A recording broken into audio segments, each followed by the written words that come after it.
Hello, good day to you all. I am Dr. Uma Rao. Today I am going to talk to you all about abuse of children and adolescents during the pandemic and the lessons learned.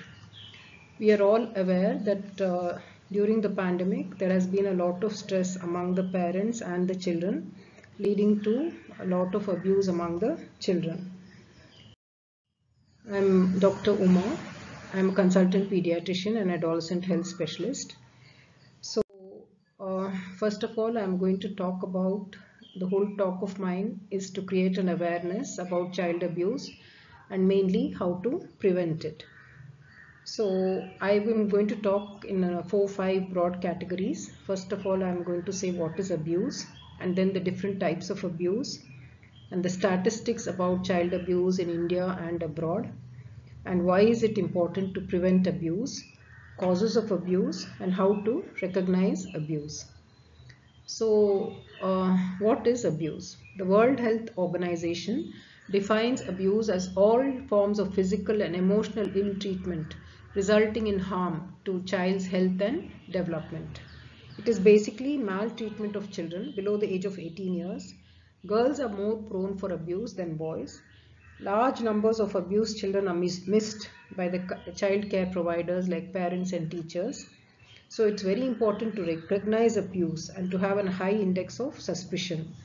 So this whole talk of mine is to create awareness among parents and the general public regarding abuse. I'm talking about the subject which is very rampant in our society. 2 out of 3 children in our society are sexually abused.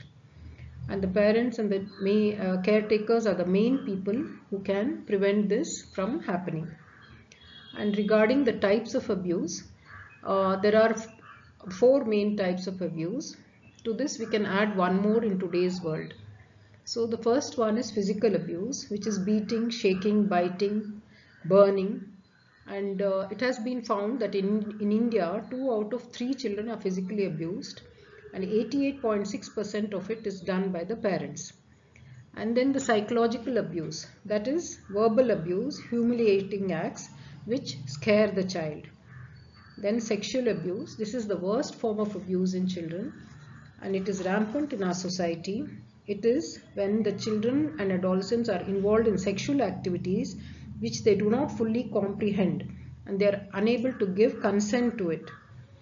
21% of the children in India are sexually abused in a severe form and 50% of them are abused in some form, mild or severe.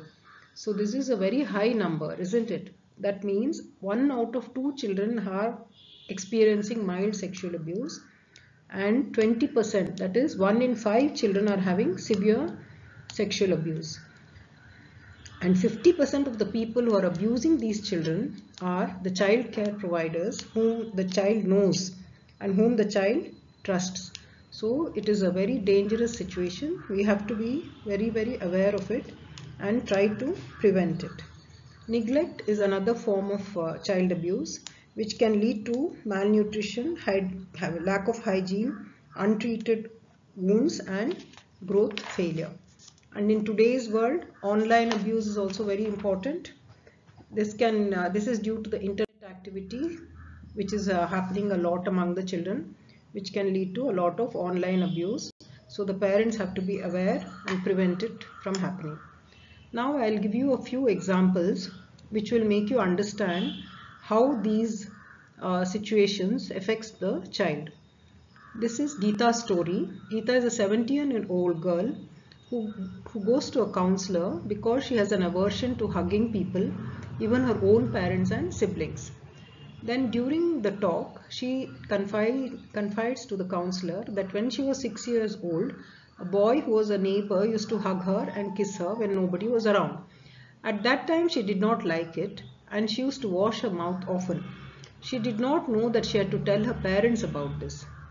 So you see how the problems go on up to 17 years. The problems had started when she was 6 years, and then at that time she did not do anything about it, and the effect of it lasted even till she was 17 years.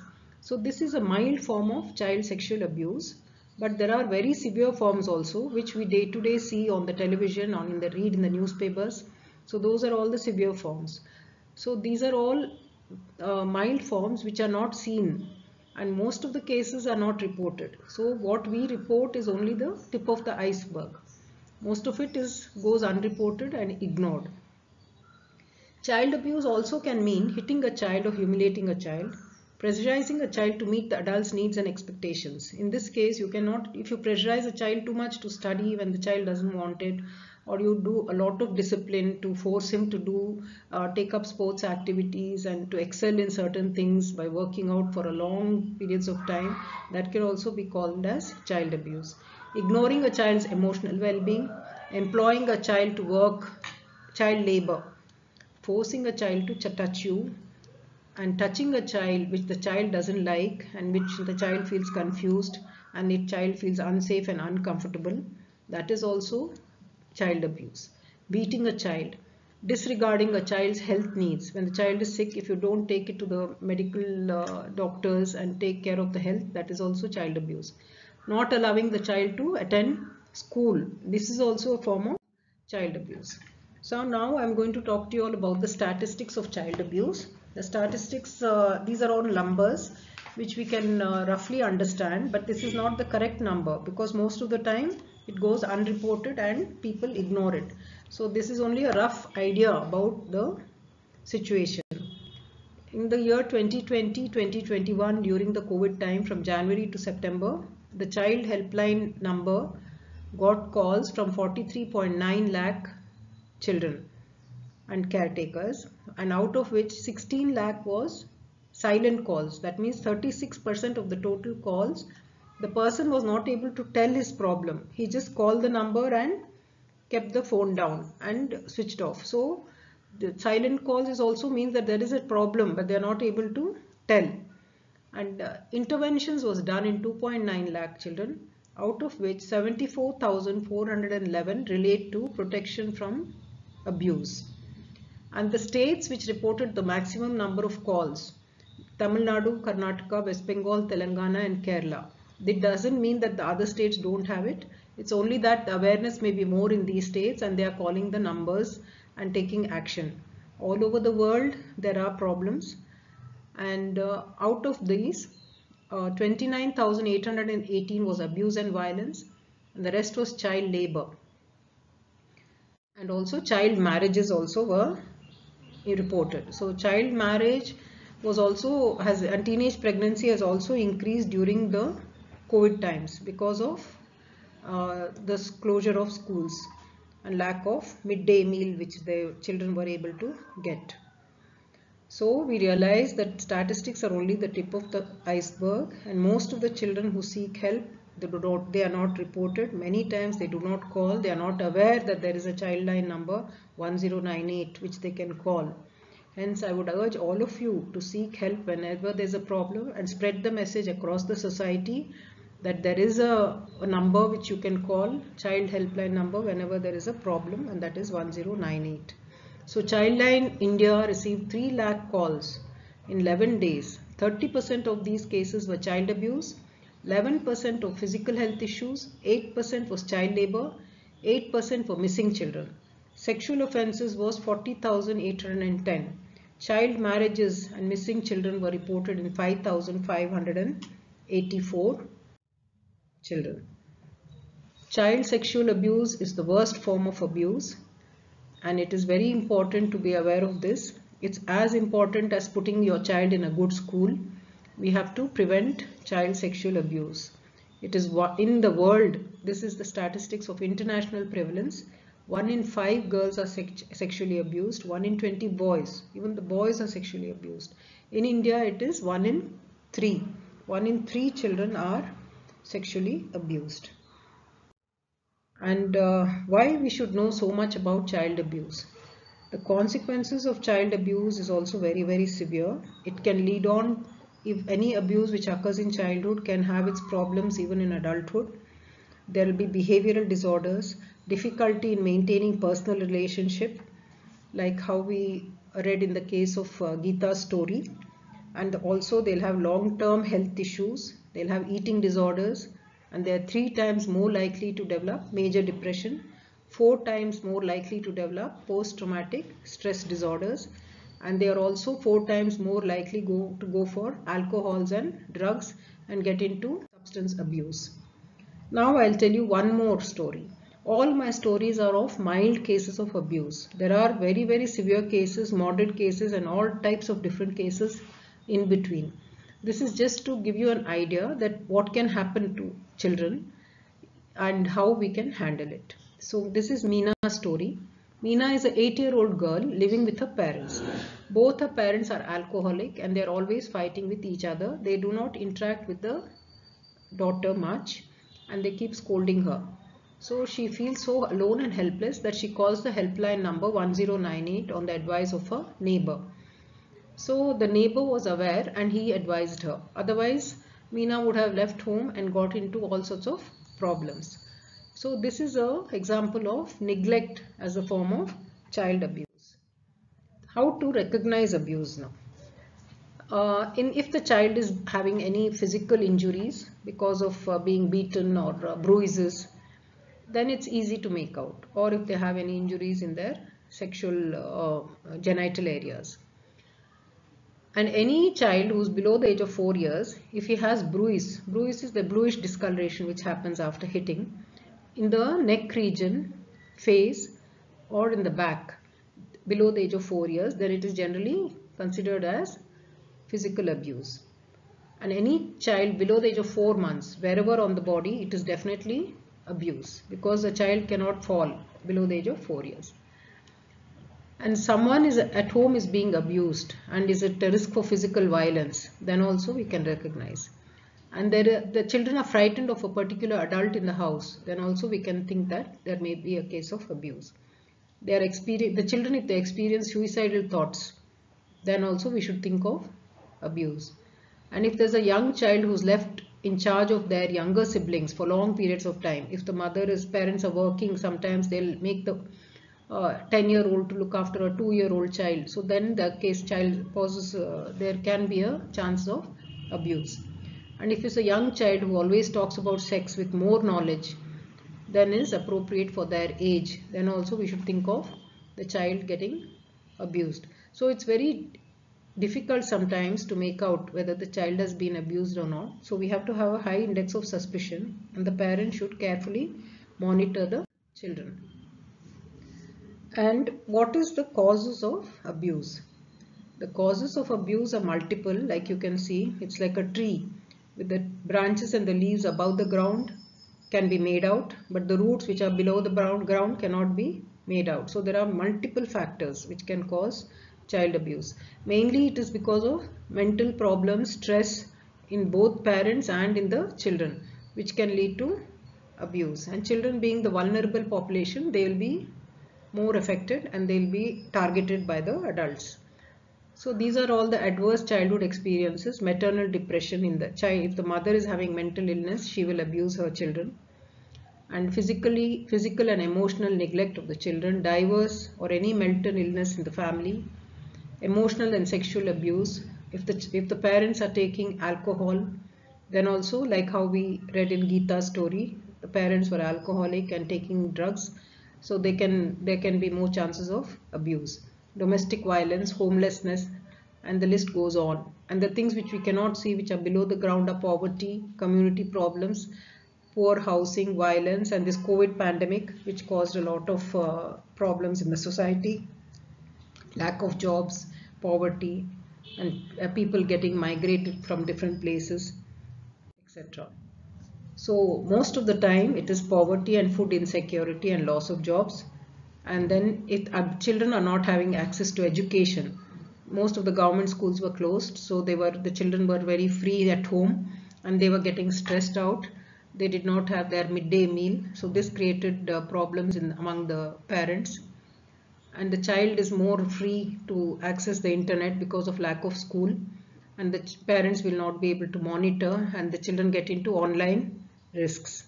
Absence of nutritious meals, which the midday meal provided in the government schools, and disruptions of friends. There are no friends because of isolating at home. and there's no peer and support network groups for children, no friends to play with. Then breakdown in the routine, as we're getting up and going to school, coming back and playing and studying, so that whole routine was fully gone during the COVID times, which led to a lot of stress among both the parents and the children, causing more of abuse. Increased use of alcohol by the parents, like how we saw it in Meena's case. And then generally there is a lack of caregivers for the children, causing more of child abuse cases. So now we have to talk about how to prevent child abuse. Child abuse is a public health issue. It is not only the family problem. It is a society problem of the society and problem of the country and the world as a whole. So we have to handle this, prevent this. It's a very huge subject, but I am only concentrating on primary prevention. There is primary prevention which is to prevent the abuse from happening. That is what all of us want, isn't it? We don't want the children to suffer and get into abuse. Secondary prevention and tertiary prevention is after the abuse has happened. So we are not worrying about that. We are only worrying about the primary prevention. Primary prevention will happen at the parents level, and this is where my talk is targeting, to create awareness among the public. How do you prevent abuse from happening? So we have to, first of all, if the most of these problems happen because of emotions and tensions in the family. So we have how to make the children calm down and behave properly, so that you don't have to resort to physical abuse and hitting and trying to discipline the child. So you have to most of the time talk and listen. That is the main thing for children. You have to answer all their questions about COVID and how to manage COVID, and that is not a bad disease for everybody, and we can cure it by prevent it also by taking vaccination, etc., hand washing. And recognize your child's feelings. You should not let the child get upset, and try to tell them that you can get connected to your friends and your family by video calls or phone calls, and you have to make the child understand how to manage their feelings by trying relaxation and meditation and physical activity, exercise, and keep the child always informed where you're going. Offer extra hugs, keep saying I love you more often to the children, so that they don't feel left out and insecure. And use positive discipline. This is very, very important. Everyone is anxious and worried during the pandemic, so the younger children become more stressed out, and they'll try to create stress among the parents. Parents are also stressed out because of lack of money or jobs or any other problems in the family. So they may act out of stress and anxiety, and they may hit the children. So whenever a child behaves badly, you should try to divert the attention and make them do certain things which will be more creative, and they can spend their time and energy in better activities like drawing, painting, or some gardening, or some playing indoor games, etc. And if there is a minor misbehavior, we can ignore it and not create a big scene and create problems and start scolding and abusing, so that they don't get more stressed out. And use rewards and privileges for good behavior. Whenever the child behaves well, you try to give them some reward so that they are happy, and then they continue to behave in a good way. And also use timeouts. See, now this is how we have to discipline the child. We cannot, all of us will think how to discipline the child, and we cannot allow the children to misbehave. If they misbehave, there is a method known as timeout. Timeout means you don't talk to the child, put him in a room and just ignore him for a certain period of time, and tell him why you're doing this. Because of his bad behavior, I'm not going to talk to you for 5 minutes or 6 minutes. The time depends upon the age of the child. If it is a 3-year-old child, you say that I'm not going to talk to you for 3 minutes. Or if it's a 6-year-old child, you tell him that I'm not going to talk to you for 6 minutes. Nobody is going to talk to you in the house because you have behaved badly. And this is the way how you have to discipline, not by abusing and physically or verbally. And these are the parenting tips during COVID. Most of the things are again a repetition. Just keep up a daily routine, and you have to have a supporting atmosphere at home. Recognize the child's stress and try to deal with it. Reassure them that they are safe and nothing will happen to them and you will take care of them, and try to reduce their fears.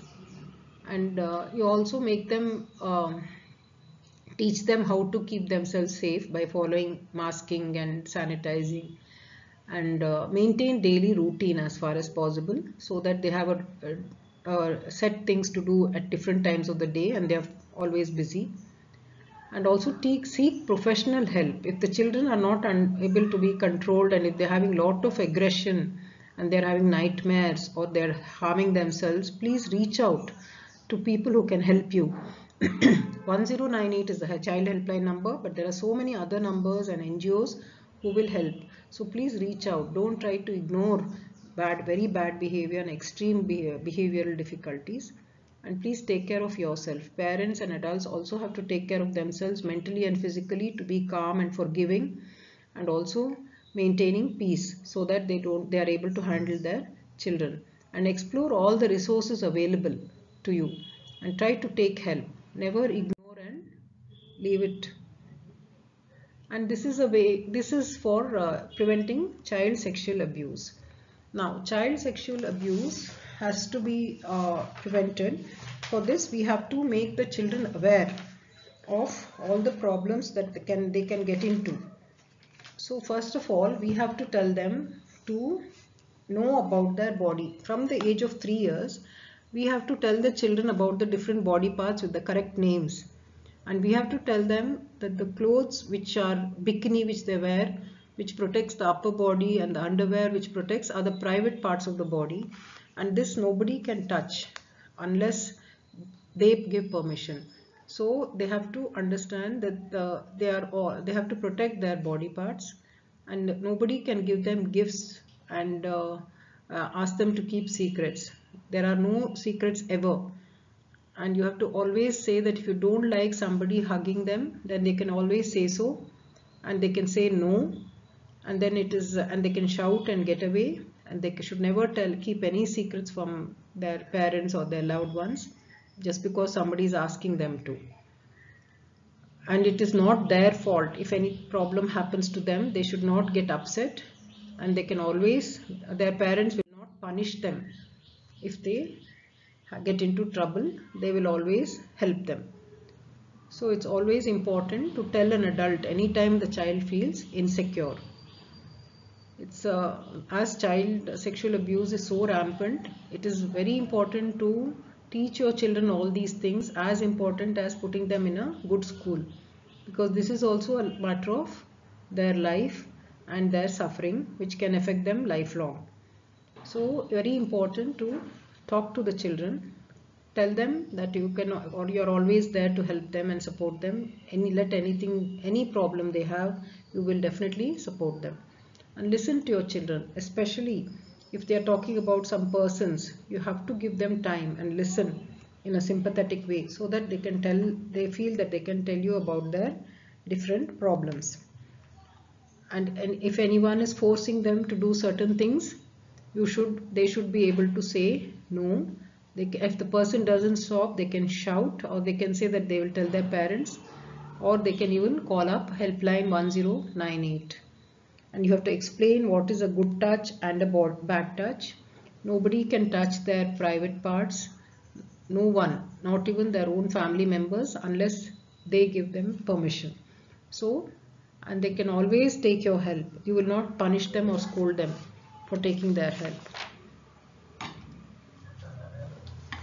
And you have to also explain about the birds and bees.